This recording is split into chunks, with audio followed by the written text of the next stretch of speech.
Welcome back. I'm here with Rick Brodhagen, and we're going to talk about his journey with a liver transplant. Rick, thank you very much for joining me.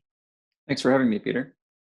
So, Rick, you don't look like a typical liver transplant person. You're young, you're thin, you're relatively healthy. Why you? That's a good question. That's a question I had for a lot of doctors. So basically what it is I have what's called primary sclerosing cholangitis. So it's a rare liver disorder. It affects people of any age, any background. And basically what happened was my body started to recognize my liver as a foreign object. So my immune system attacked pieces of it. So what happens is when your liver processes fats that you eat, it produces bile. The bile goes into your bowels, and the bile helps to break that down. My liver, what happened was it started to see that those bile ducts as foreign objects. When I would produce bile, there would be inflammation. That inflammation would back the bile up, and then it would break down more of it. And then the cycle just continued and continued. So, Rick, one of the things that a lot of people think about when they talk about liver is alcohol consumption. How much would you have drank before? Was that a contributing factor? Not at all. So I would drink maybe 1-2 drinks a week, if that, other than the odd party or get together. But it was not a contributing factor at all in acquiring this disease. So when I was young, I was diagnosed with ulcerative colitis, another autoimmune disease. And this particular liver disease, PSC, people who have this liver disease typically have that same bowel disease. So they're connected, not the other way around, but they're connected. And then it's just progressive. So I was diagnosed with that. They figured that was the source of all of my medical problems and stopped really looking.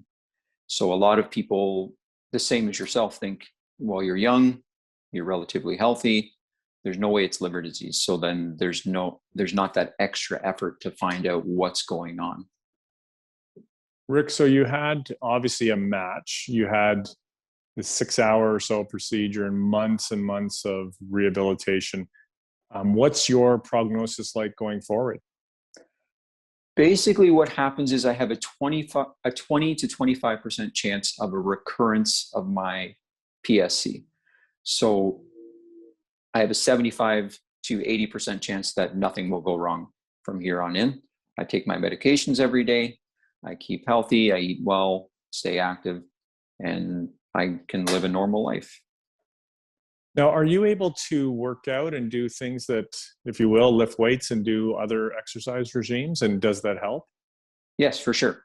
So the main thing I need to do is maintain body mass and maintain physical health so that my body can process. There's pretty harsh chemicals that you have to take in terms of medications. So maintaining my physical health allows my body to process those properly and minimizes the types of complications that can come up. One of the disturbing stats is in Canada, there's 400 liver transplants annually for 35 million people, but there's 8,000 in the US for 350 million. There's usually a 10-to-1 ratio, but this one's double. Why would you say that is, and how would you suggest people that maybe they could help mitigate that?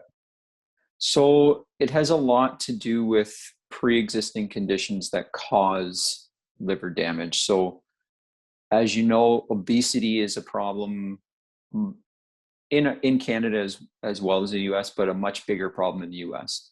Obesity is a major strain on your liver and your entire system.